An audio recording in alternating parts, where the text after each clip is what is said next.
It's my very sincere hope that by the next Safe Schools conference, we will be able to say to those children that we listened to them and that several more countries, all countries, have not just signed the declaration, but are on their way to implementing them. And speaking of implementation, it's time for the launch of the State-Led Implementation Network. This will be presented by Ambassador Knut Eiliv Lein, Royal Norwegian Embassy to Abuja, the Norwegian Ministry of Foreign Affairs. Ambassador?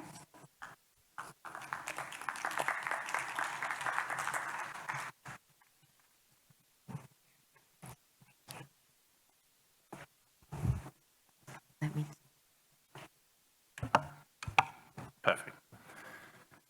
Thank you, Madam Moderator. And wow, that were some clear messages and statements and recommendations from the children to bring forward. Madam First Lady or representatives, Mr. Foreign Minister, friends of this Safe Schools Declaration, we have come to the closing of the 4th International Schools Conference, Safe Schools Conference. First of all, I want to thank and congratulate once again our hosts, Nigeria, as well as our fellow co-hosts, Argentina, Spain, the African Union, and the Global Coalition to Protect Education from Attack, and not the least, all you participants. The level of engagement, the statements, the discussions, I think has proved the continued relevance of this declaration. Few things are more important to protecting children and young people's well-being and future than having safe access to education. It's also a matter of the future and development of their communities and states affected by conflict.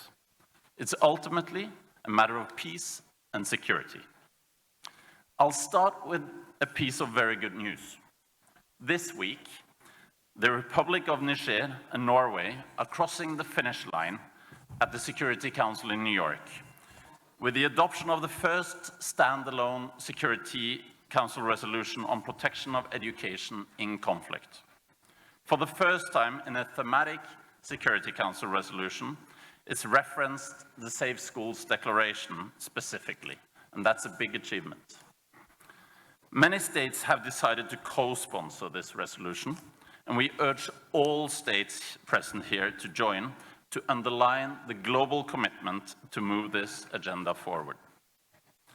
Now, if we look back to 2013, civil society took the initiative to address the impact of conflict on the access to education. Argentina and Norway, with a core group of supporting states, decided to engage and consult broadly to develop a political declaration. Since the launch of the Safe Schools Declaration in 2015 in Oslo, we have met in Argentina, in Spain, and now in Nigeria to deepen our understanding and our cooperation. It's truly remarkable that the community of endorsing states has tripled from 37 in 2015 to 112 countries today. This conference has yet again shown that we have achieved a lot since 2015. We now have better documentation on the scale and nature of attacks. We have evidence that when the declaration is implemented, the risk for children and youth is reduced and access to education is safer. Our focus is and should now be on implementation. Norway announced at the Spain conference that it would help develop a network of experts to strengthen state-to-state cooperation on implementation. We are beginning to gather good practices from different contexts. We see regional cooperation evolving, with, for example, Mali and Luxembourg leading consultations in their regions, Italy spearheading dialogue in the Mediterranean area, and EU members working together with Commissioner Bancola at the helm. And then Spain has taken the lead on training, which is key to be able to change practice. And there are many, many more initiatives and good examples to be inspired by. From the global and from the regional consultations, states have expressed a wish for more cooperation across states and regions, sharing of good practices, collaboration across ministries, opportunities to meet, and workshops and trainings. We are therefore very pleased to introduce the Safe Schools Implementation Network here today, aiming to meet all these needs. The network can only develop and fulfill its purpose if you all engage and strengthen the collaboration on implementation, also in between the international conferences. While working to set up the network, COVID challenged all of us. We couldn't travel and meet the traditional way we used to. We have all seen the value of digital platforms to make information and connections available for even more people. We are therefore also launching a digital platform where we can share experiences, ask questions, connect to experts, and access information. This platform also complements physical meetings that will be organized in the network. We have just heard the Children's Manifesto, a powerful call to action from children living in conflict areas around the world. They do not want to be filled with fear on their way to or from school or in school. They want to learn together with friends, without limitations and in peace. Let us keep their words with us as we close this conference and redouble our efforts to implement the declaration. Let us work together to change the realities for children and youth affected by conflict and protect education from attacks and military use. Thank you.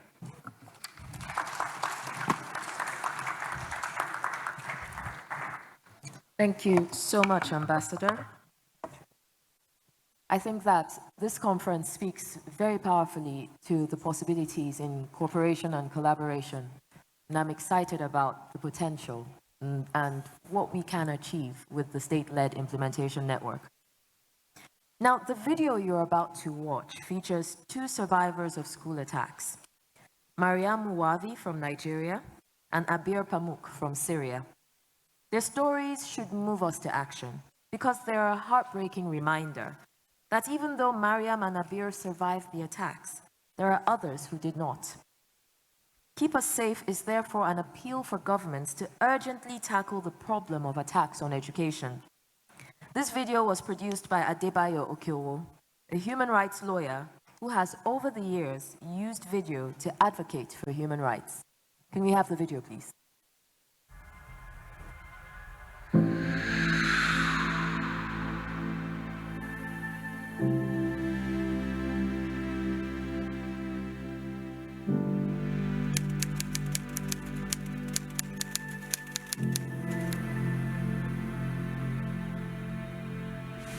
In 2013, more than 80 people were killed in a school bombing at the University of Aleppo.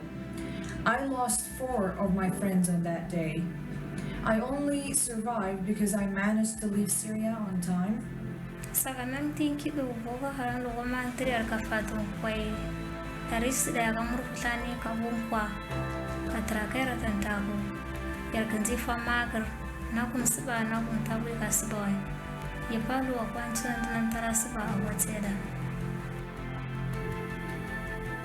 No child should think that they might die when they are trying to go to school and get education. It's their right to have that education, and it's their right to have it in a safe space.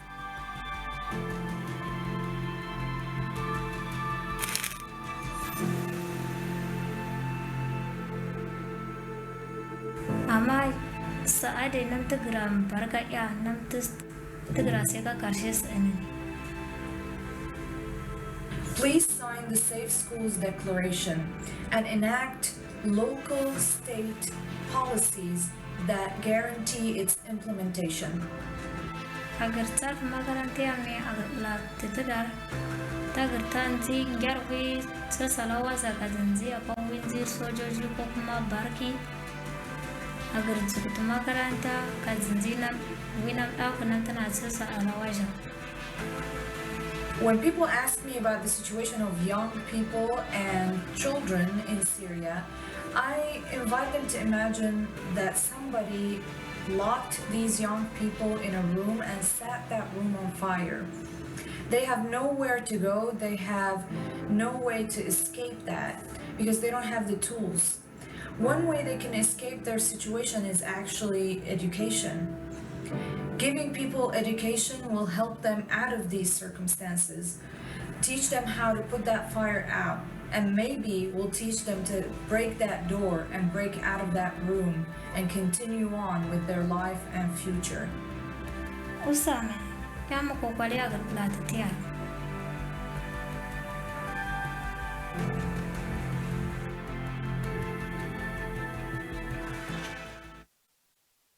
Another very, very powerful video.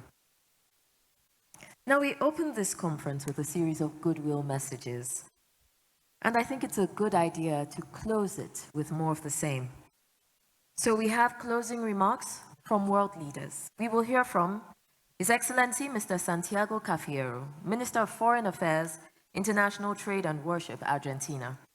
We'll hear from Ms. Virginia Gamba, Special Representative of the United Nations Secretary General for Children and Armed Conflict. We'll also hear from Mr. Peter Maurer, President, International Committee of the Red Cross. We'll hear from Right Honorable Gordon Brown, United Nations Special Envoy for Global Education. Starting off these videos will be Mr. Forrest Whittaker, UN SDG Advocate and UNESCO Special Envoy for Peace and Reconciliation. Can we have the videos, please? Whittaker. Ladies and gentlemen, attacks on schools and members of educational communities, students, teachers, and other personnel harm thousands of people every year. When schools are occupied or even destroyed, students lose out on their access to education. And when children get abducted and are forced to become soldiers, most will later struggle to recover the gift of education that was stolen from them. In the course of my peace-building work with young people from conflict-affected areas of Uganda and others, I've met many former child soldiers. However different their personal stories may be, they all share one thing: an avid desire for education. They all want to go back to school. Some even want to become educators. They can teach us the value of education and the cost we all incur when schools are not safe. Attacks on education affect many more people than the direct victims. Attacks create a climate of insecurity, which eventually limits the right to education of the 1.6 billion children who live in conflict zones. The world will not be able to achieve the Sustainable Development Goals if we cannot protect children and education from attacks and ensure the right of learners and teachers to inhabit safe spaces. Many governments have recognized this and endorsed the Safe School Declaration, but more, if not all governments, must join them. In this respect, I want to commend the governments of Nigeria, together with the governments of Argentina, Norway, Spain, and the Global Coalition to Protect Education from Attack for hosting the 4th International Conference on the Safe Schools Declaration. Your conference is sending a clear message that we must also increase our efforts, raising them from commitment to practice. Everyone should be on board, including governments, NGOs, and UN agencies. We must find new ways and resources to protect schools and educational communities from attack. But we must also do more than protecting schools when conflict is raging. We must ensure that schools and educational communities can contribute to preventing conflict and violence from happening, starting with schools themselves. The programs on peace education that I develop at schools and zones affected by conflict and violence in Africa and the Americas help students and teachers to maintain a climate of prevention and reconciliation, which radiates in surrounding communities. Safer schools contribute to protecting peace. Our efforts at Safe Schools for the learners and educators are efforts at peace for all. Thank you for your attention.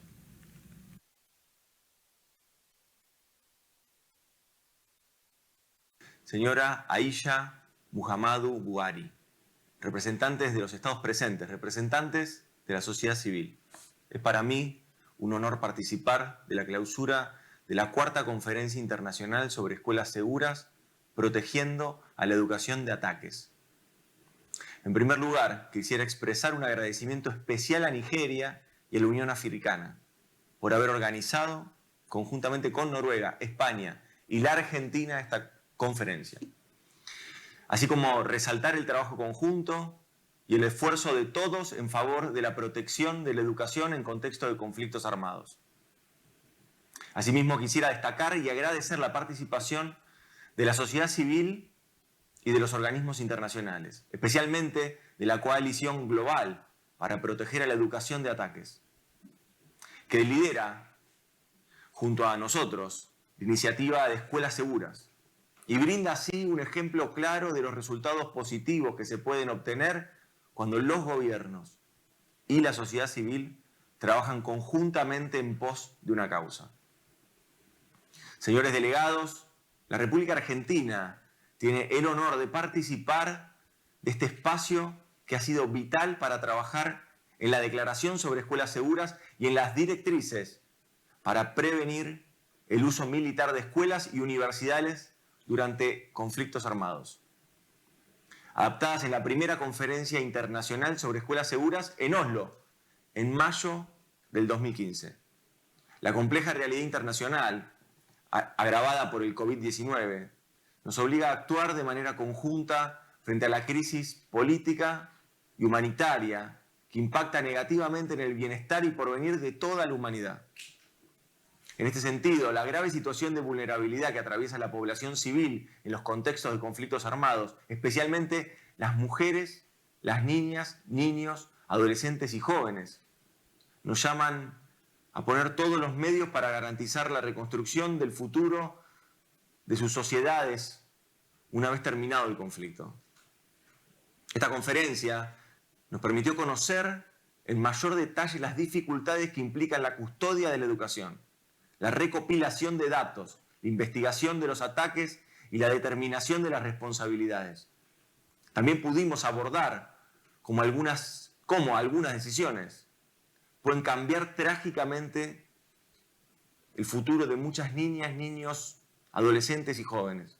Definitivamente, todo esto nos permitirá avanzar hacia un trabajo integral, con el fin de lograr la protección de la educación. Garantizar el derecho a la educación es una parte fundamental de la respuesta humanitaria a las situaciones de emergencia, ya que la educación tiene un rol clave en la construcción de un diálogo que lleva a la cooperación, a la reconstrucción de la paz y a la protección de los derechos humanos. La educación es uno de los derechos humanos fundamentales y pilar del desarrollo con equidad de todos los pueblos, por lo que deben hacerse todos los esfuerzos necesarios para protegerla. Por ello quisiera destacar también que esta conferencia nos confirmó que la declaración no es solo relevante para países en conflictos armados, donde puede generar cambios importantes en la práctica de las partes en combate, sino también para toda la comunidad internacional, ya que su universalización contribuye a la expansión de la comunidad de interés que busca prevenir el uso militar de las instalaciones educativas, como proteger y dar continuidad a la educación durante los conflictos armados y otras situaciones de violencia. La Argentina celebra el avance que refleja esta conferencia. Podemos mirar el largo camino recorrido desde aquellas negociaciones que buscan alcanzar el compromiso político de los estados para adoptar la declaración y sus directrices e incorporarlas a la práctica militar. En ese sentido, muchos progresos se han alcanzado desde entonces. Muestra de ello son los ejemplos de buenas prácticas a nivel nacional compartidos en este encuentro. Tenemos por delante el desafío y el trabajo de lograr la efectiva implementación de los compromisos contenidos en la declaración.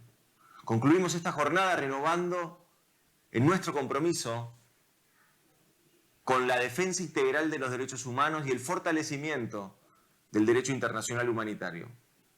La implementación de los compromisos contenidos en la declaración contribuye positivamente al logro de los objetivos de desarrollo sostenible, específicamente los relativos a educación de calidad, los ODS 4, la equidad de género, los ODS 5, paz, justicia e instituciones sólidas, los ODS 16. Señores representantes, nuevamente agradecemos a Nigeria, la Unión Africana y a la Coalición Global para proteger a la educación de ataques por esta oportunidad para seguir dedicando todos los esfuerzos a la protección de la educación de ataques armados. Concluimos esta conferencia con el compromiso que debemos asumir entre todos, conscientes de que la educación de nuestros niños, niñas, adolescentes y jóvenes es el único camino para la prevención de futuros conflictos y la construcción de la paz en un mundo mejor. Muchas gracias.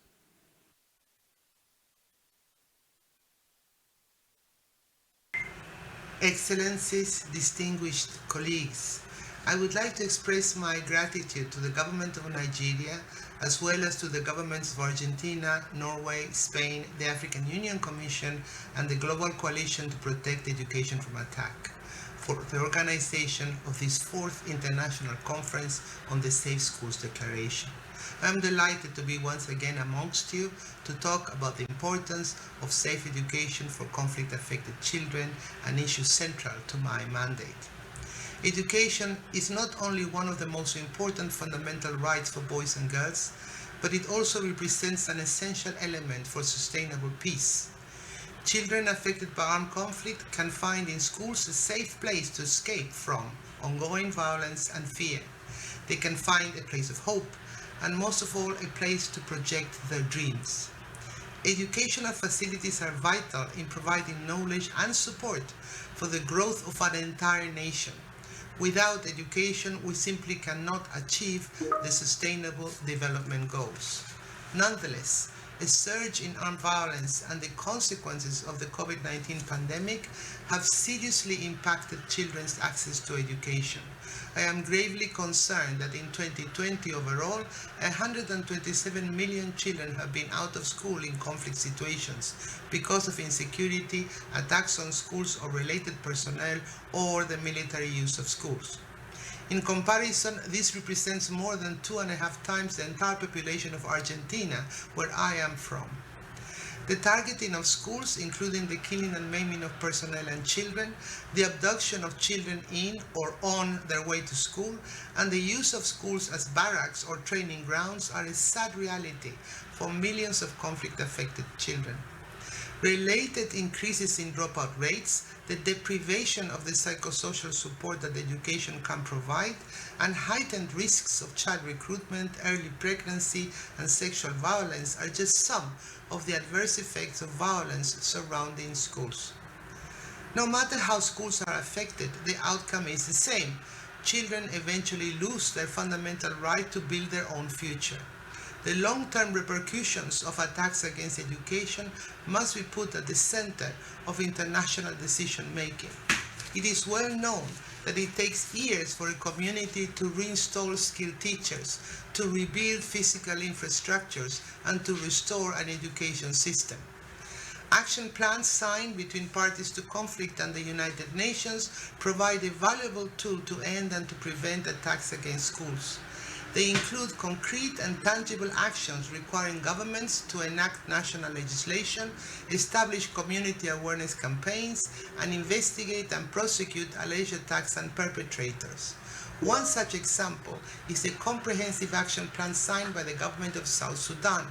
Armed groups are also asked to take action and to put in place disciplinary measures for perpetrators of attacks against schools and hand them over to national authorities, amongst others.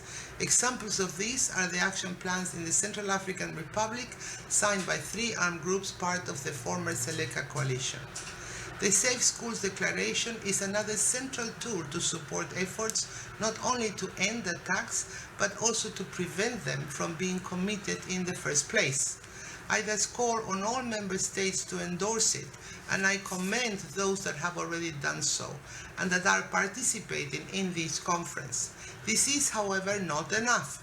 We must go beyond words and ensure implementation, including by investing in prevention. In Mali, for instance, the National Technical Monitoring Committee of the Safe Schools Declaration integrated the content of the declaration into military principles and organized a regional forum aiming at strengthening the knowledge and skills of 50 local and community actors on the principles of the declaration. Afterwards, the same committee finalized a draft bill on the protection of education from attack. this is only one of the multiple measures that member states that endorse the Safe Schools Declaration can take. Another crucial one is to ensure accountability and provide assistance to victims of attacks against education. Such attacks are happening as we speak. We cannot tolerate any longer that thousands of children are being deprived of the right to achieve their aspirations. Let us act now to provide a safe and loving environment for children to learn in peace. I thank you.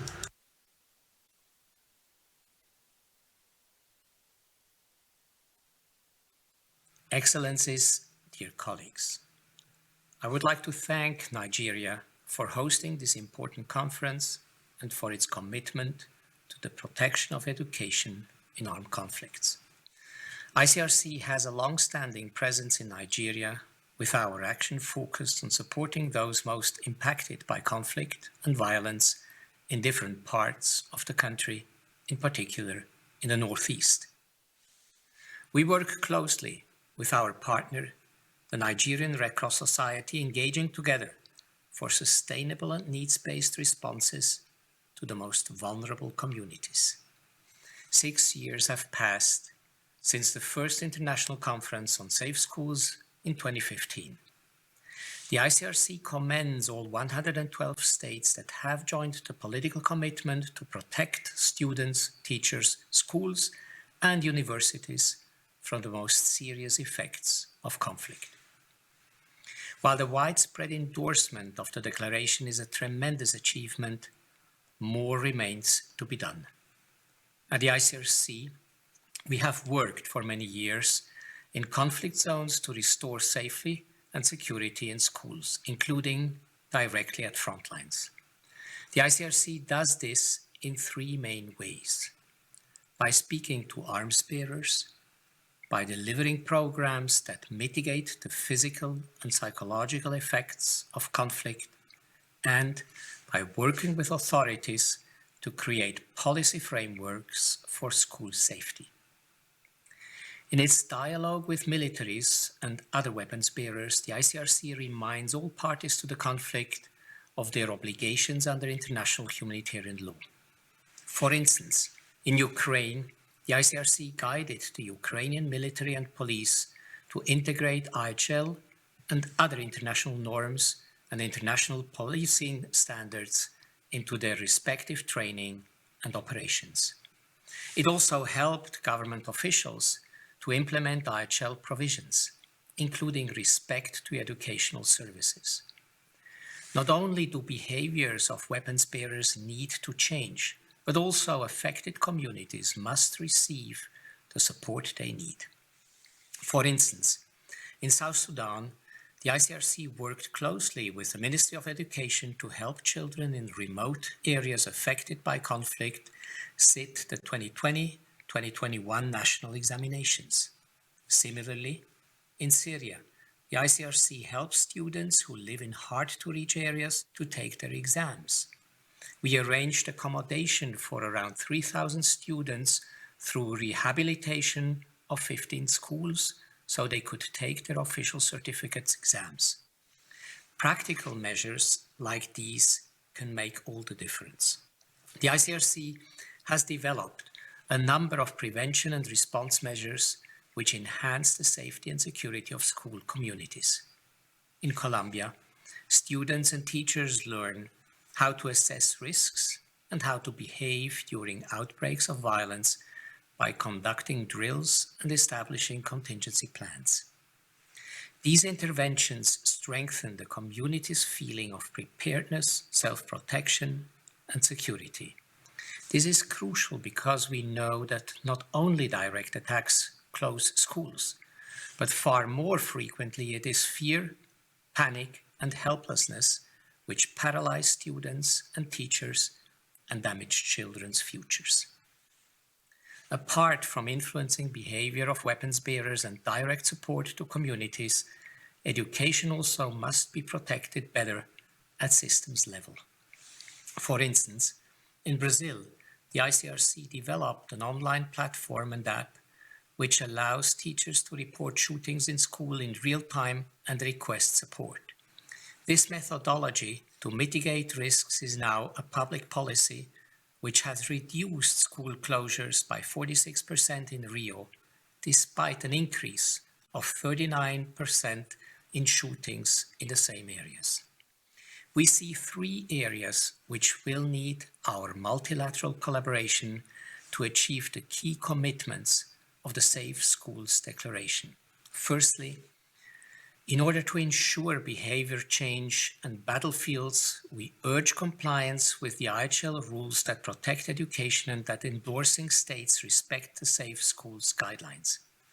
The ICRC offers its legal reading of the guidelines and technical advice to all interested parties regarding how to best implement them in specific contexts. Secondly, the needs of frontline communities should be prioritized in humanitarian response. The ICRC aims to work with states and relevant organizations to facilitate access to education in hard-to-reach areas, leveraging our expertise in protection and assistance. And thirdly, there is a need to manage the effects of conflict on education systems. The ICRC stands ready to work with all interlocutors, including with ministries of education, to incorporate knowledge and expertise of working in situations of conflict and violence into relevant policies. I thank you.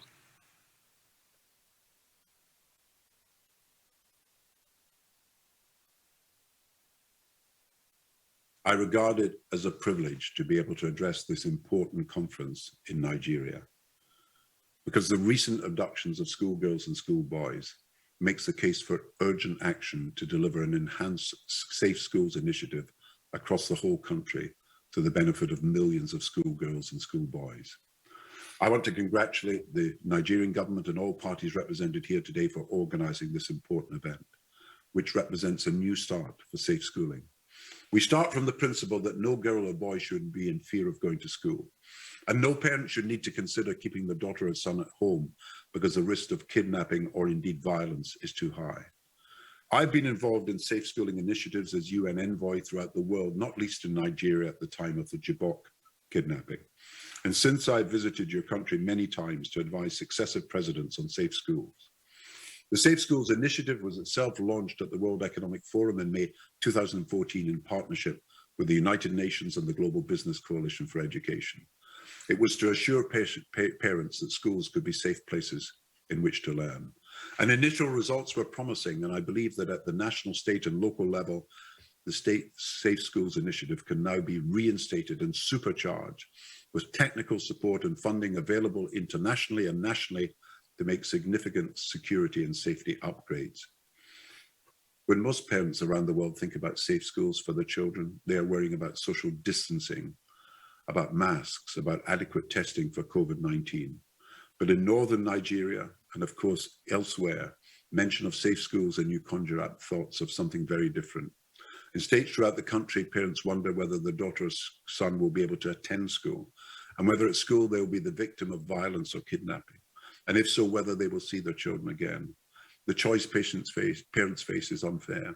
Send their children to school at risk of being abducted, or keep a child out of school at risk of them not forging a better future. The 4 broader reforms that need to be considered as a matter of urgency and that add up when taken together to a comprehensive blueprint for safe schools are these. First, we need enhanced information sharing and communication about intelligence and security information through the engagement of the government, governors and intergovernmental forums.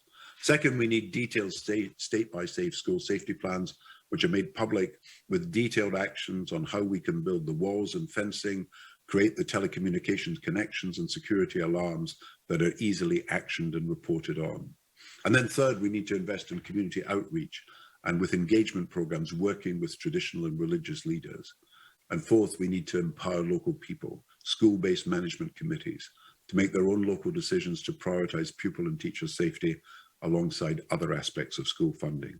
And if you agree to this program, I promise I will do everything I can to mobilize international, financial and other support and worldwide expertise to help deliver the programs. My message to children is, if you come back to school, we will make it more secure. And my promise to your country is, you have suffered too much from the interruption of schooling because of terrorism and threats. It is now for us, the whole international community, to show our solidarity and to support your efforts to build back better, to make schools safe and secure, to make a reality of the promise of high quality education for every boy and in particular every girl. And I pledge to work with you to achieve this.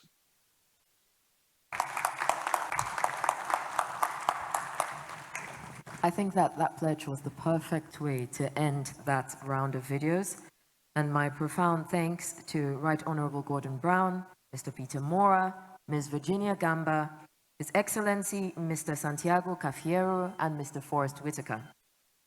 And now, distinguished guests, here with key takeaways, conclusions, and recommendations, it is my pleasure to welcome His Excellency Mr. Geoffrey Onyeama, Minister of Foreign Affairs, Federal Republic of Nigeria. Can we give him a round of applause, please?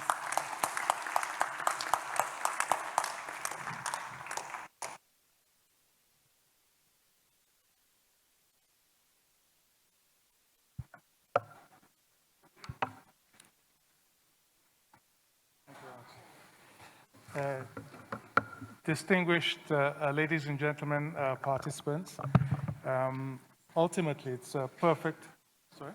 Okay, perfect. Certainly, yeah. Distinguished ladies and gentlemen, participants, it's a great pleasure to be here with you, and perfect timing. I was worried that one was going to be very late. So I have the pleasure to share with you what we see as some of the takeaways and recommendations from this conference. And once again, to thank you very much indeed for being here. It's a very, very important issue that you are tackling and have been tackling over the last few days here. Now, this fourth international conference on Safe Schools Declaration and taking place here, and you, the delegates assembled here to discuss ways to strengthen implementation of the Safe Schools Declaration, to ensure education for all by moving from commitment to practice. The three-day international conference has been structured around the following commitments, which were the main broad strands on which the discussions were tailored. Using the guidelines and bringing them into domestic policy and operational frameworks as appropriate. Secondly, continuing education during armed conflict, including by developing alternative learning models if necessary. 3, investigate allegations of violations of applicable national and international laws, and where appropriate, duly prosecute perpetrators. And fourthly, providing assistance to survivors. During the discussions and deliberations, good practices in implementing the commitments of the Safe Schools Declaration were peer-reviewed and highlighted, including military directives not to use schools for military purposes, legislation prohibiting peacekeepers from using schools, and measures to deter non-state armed groups from using schools and targeting education structures. In addition, we heard about measures undertaken by countries to continue education during the COVID-19 pandemic, when the schools were closed, and how these can and are being used to educate children out of school due to conflict. Also, you discussed ways through which safe schools could prevent other grave violations such as recruitment and sexual violence. The experiences in the Sahel region were particularly spotlighted, and innovative practice in the region held out as examples to build upon. Finally, you examined ways of ensuring justice for survivors in terms of prosecuting perpetrators of attacks, deterring future attacks, and providing assistance to survivors through the legal system. By having a better understanding of how the commitments in the declaration are being implemented in endorsing states across the world, we all actually have been inspired to adopt these approaches to our own contexts to help us truly move from commitment to practice. And we have heard directly from children themselves in no uncertain terms, including through demands in their manifesto. And so the recommendations that this conference comes up with include ensuring that child protection advisors are part of military and peacekeeping operations in order to strengthen protections and preempt violations against children. Increasing the funding for education in conflict-affected areas. Putting accountability mechanisms in place within military structures to ensure there are consequences for violations. Completing investigations and fair trials of perpetrators of attacks on education. Amending military doctrine to restrict the use of schools and universities by military forces. And advancing planning by the military and security agencies to avoid use of schools and universities. These are just a few of the recommendations, and each and every state has to strive to meet them. We urge other states to make concrete commitments themselves to bring the lessons learned at this conference back home and to work towards building a society in which all children and young people can study and learn in safety, and educators and academics can teach and conduct research without the threat of violence. A full report on the outcome of the conference will be available in the next few weeks, and these will set out the outcomes of the conference and cement the promises that have been made here in Abuja. So I would like to, as I said, thank you all very, very much indeed for taking part in what really is an existential issue, really, and the seriousness that we as a country, Nigeria, and a lot of other countries around the world attach to addressing this issue is absolutely manifest. And all the world leaders that have also addressed you virtually in many cases also attest to the global importance of this issue.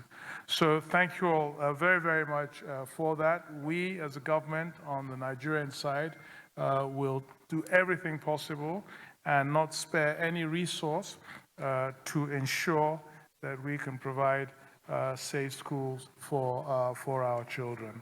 So wishing you all the best, and those of you visiting Nigeria, hope very much that you haven't been overworked and spent all your time within the conference environment and have been able to savor some of what Abuja and Nigeria generally has to offer. Hope you enjoyed your stay here. Wish you safe journeys as you all go back to your respective countries. Thank you very, very much indeed, and wishing you all the very, very best. Thank you.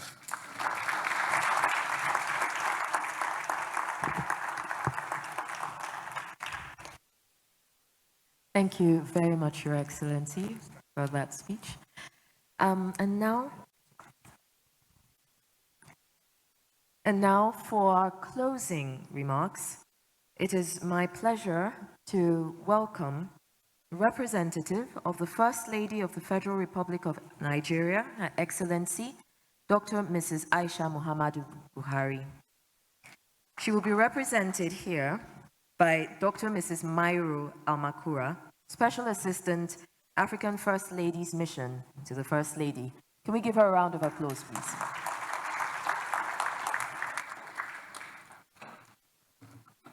Good afternoon, distinguished ladies and gentlemen. Her Excellency sends her apologies. She really wanted to be here, but due to some reasons beyond her control, she has asked me to represent her here. All protocols observed.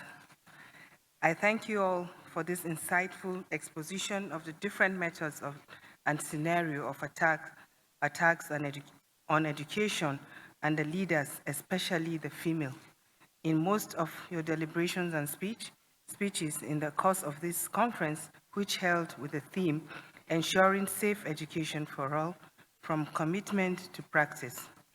My special gratitude goes to the African Union Commission, the government of Argentina, Norway, Spain, and the Global Coalition to Protect Education from Attack for their invaluable contributions towards the success of this conference. As you are aware, attacks on education are always devastating to all, but specifically have greater impact on girls who are the targets due to their gender role. The major consequence of attack on education, which includes rape, pregnancy from rape, the resulting stigma and serious health concern, is discontinuation of education.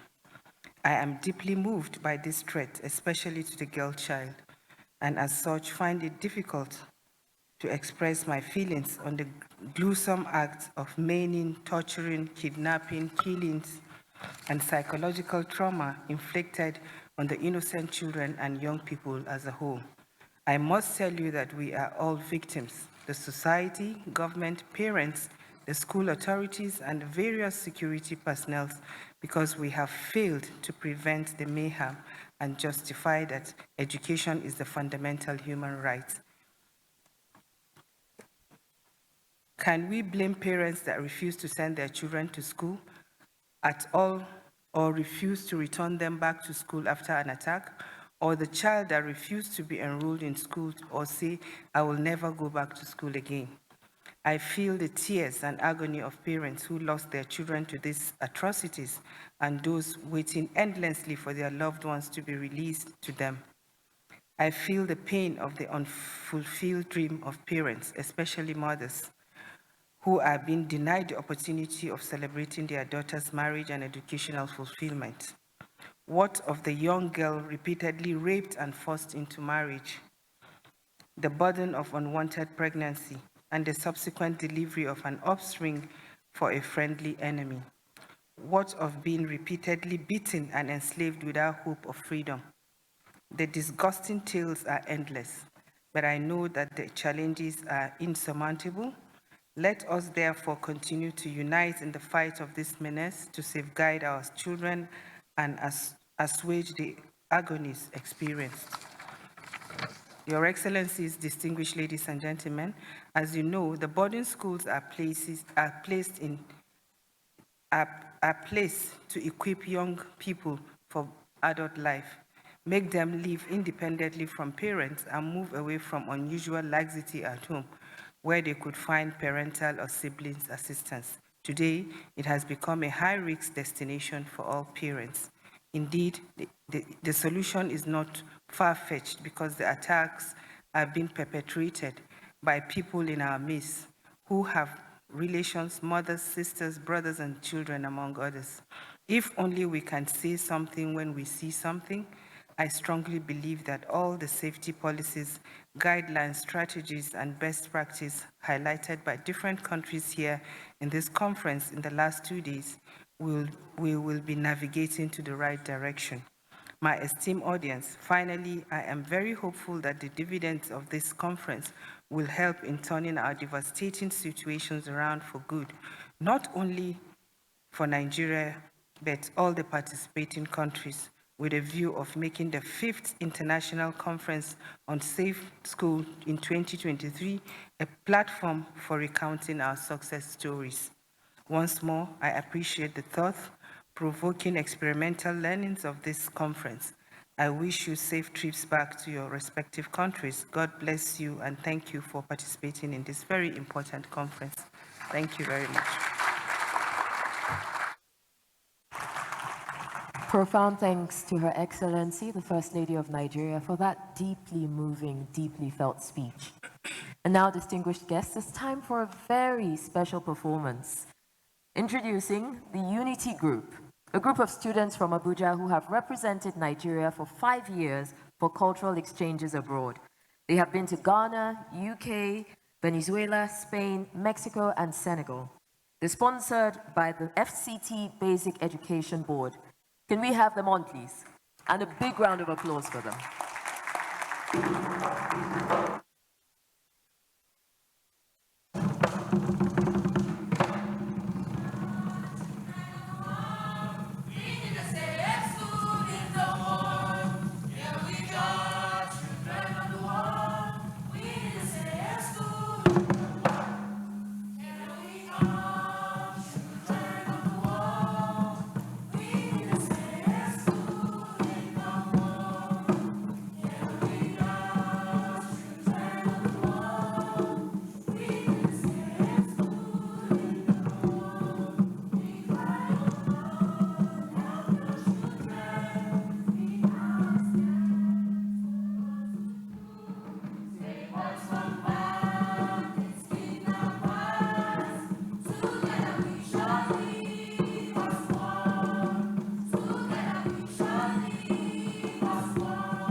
Just one? Don't we breathe the same air? That keeps us alive? This is surely to show us that we are of the same kind. Our culture, our history, our color, our tribe, ethnicity, they are our pride. And deep inside, we are one. I mean, I don't see a no, you're a Fulani. Stopping a Yoruba man from drinking Furade, no. I don't see the everyday hustle and bustle stopping the Igbo man from eating amala at Sierra. We are one Nigeria. And until we've come to realize this and stop living and thinking so small, will we be free? Let's call ourselves one Nigeria. Because united, we stand and divided.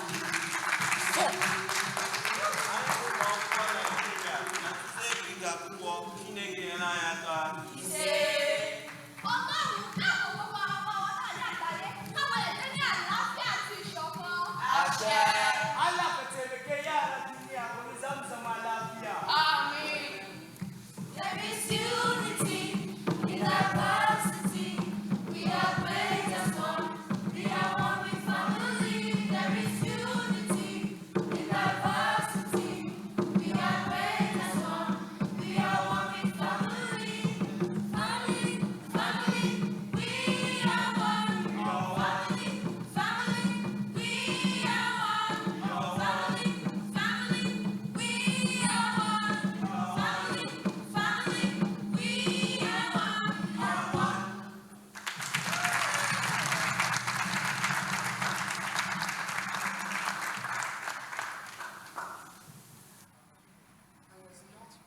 for that to end. I thought you were going to go on for at least another 15, 20 minutes, you know, and give us some more.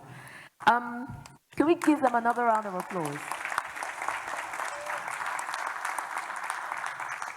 And so we would like to ask you to just stand a little bit and have our First Lady's representative come up and join you for some photographs.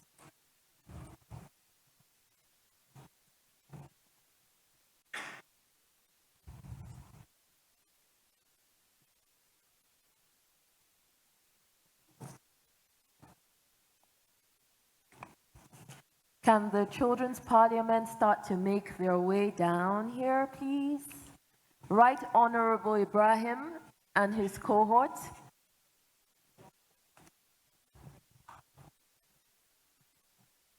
Is the Children's Parliament on their way? If you were here on day 2, you know that they gave us a very, very passionate and stirring communication. We'd like to ask His Excellency, Mr. Geoffrey Onyeama, Minister of Foreign Affairs, Federal Republic of Nigeria, to please come up.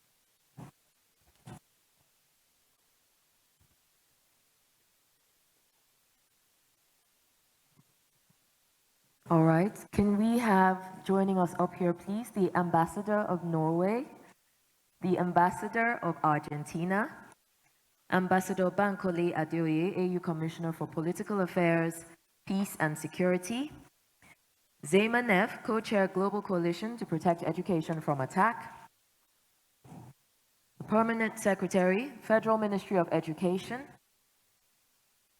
Mrs. Taiwo Afolake from the Ministry of Defense.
Representing the Permanent Secretary.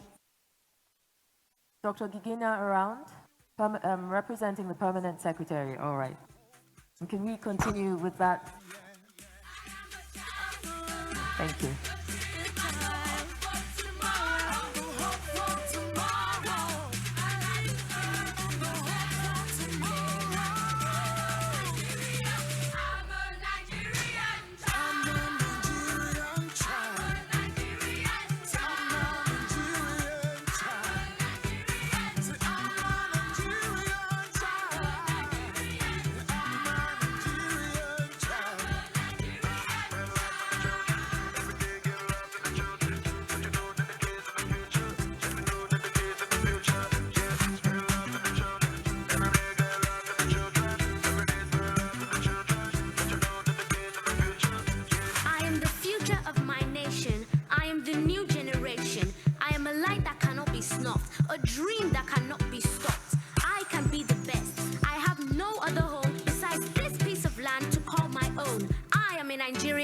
out. If I get chance, children's day, and celebrate them every day. Live your right today, we could not rob them of their tomorrow. Who's my for their face, we could not let them to live in sorrow. I am a child, the light, the dream, and the hope for tomorrow. And I deserve the best, the lead, and the pride of Nigeria.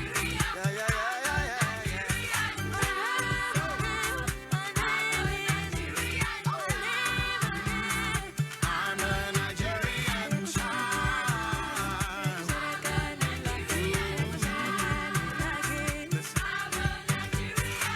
I am the reason to believe that it is possible. I'm the result to show that anyone is capable. No child is less important, no matter who you are. With a little love and the chance, you too can be a star, yeah. Thank you so much. Thank you so much. What wonderful, wonderful energy. I would like right now, thank you so much. You're very welcome to go back to your seats, or, you can share my stage with me for this last few minutes as I share my special thanks, our special thanks to the governments of Norway, Argentina, Spain, the African Union, and the Global Coalition to Protect Education from Attack. Now, there are many other partners from government and civil society who are involved in making this happen, and we can't mention all of them.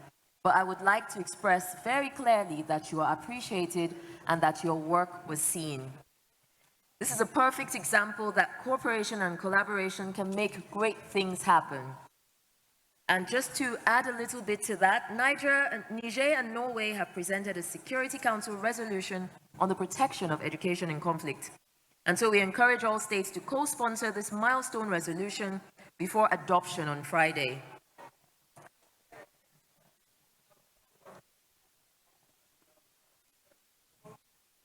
To our delegates here present and the ones who joined us on the SSD platform, we thank you so much for your engaged presence, for your insightful questions, and for your enthusiastic participation.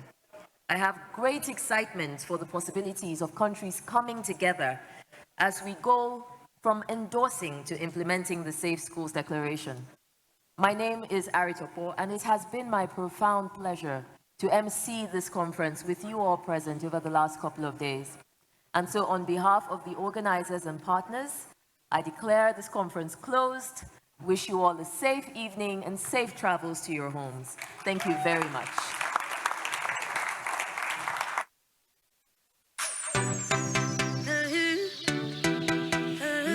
So